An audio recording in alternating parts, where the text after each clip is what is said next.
Janasena party ఆధ్వర్యంలో మరి ముఖ్యంగా మా అందరి ఆరాధ్య నాయకులు జనసేన పార్టీ వ్యవస్థాపకులు ఆంధ్రప్రదేశ్ ఉప ముఖ్యమంత్రి వర్యులు పవన్ కళ్యాణ్ గారి యొక్క నేతృత్వంలో ఈ రోజున కూటమి ప్రభుత్వం వచ్చిన తర్వాత ఎవరైతే పదవి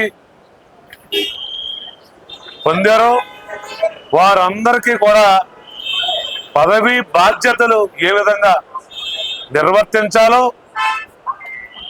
సూచించినటువంటి మా అధినాయకులు మా అందరి ఆరాధ్య నాయకుడు పవన్ కళ్యాణ్ గారికి పాదాభివందనాలు తెలియజేసుకుంటూ వారు చెప్పిన మాట తూచా తప్పకుండా మరి ఏదైతే జన సైనికులు మరి కొత్తగా నూతనంగా పదవి బాధ్యతలు అంటే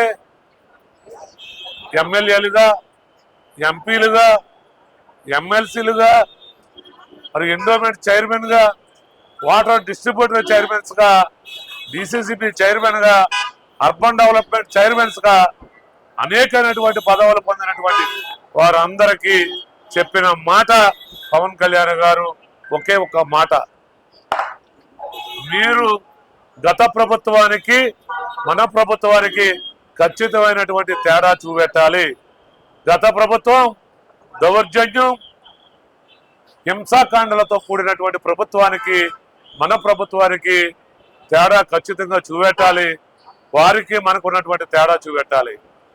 పదవి నిజాయితీగా నిర్వర్తించండి, పేద ప్రజల వైపు నిలబడండి, ప్రజలకు ఏది అవసరమో అవసరాలు తీర్చే విధంగా మీ పదవులను నిర్వర్తించడం అని పవన్ కళ్యాణ్ గారు చెప్పిన మాట మేమందరూ తూచా తప్పకుండా పాటించడానికి సిద్ధంగా ఉన్నాం. మరొక్క మాట, ఏదైతే పదవులు తీసుకున్నారో ఆ పదవుల్లో జీవోలు ఏ విధంగా ఉన్నాయి, ఆ పదవులు ఏ విధంగా నిర్వహించాలో బైలాలు పూర్తిగా చదివి ఆ పదవికి తగినటువంటి గౌరవం వచ్చే విధంగా బాధ్యతలు చేపట్టాలని మా అధినాయకుడు పవన్ కళ్యాణ్ గారు సూచించడం జరిగింది. దానికి ప్రతి జన సైనికుడు ఈరోజు పదవి చేపట్టినటువంటి ప్రతి ఒక్కరూ కట్టుబడి ఉంటామని మేము ప్రతిజ్ఞ కూడా చేయటం జరిగింది. అది దేవుని సాక్షిగా ప్రతిజ్ఞ చేయడం జరిగింది. అది మా అధినాయకుడు పవన్ కళ్యాణ్ గారి యొక్క ఆధ్వర్యంలో వారి సమక్షంలో అనేటువంటిది ఈ సందర్భంగా తెలియజేసుకుంటూ సెలవు తీసుకుంటా ఉన్నాను.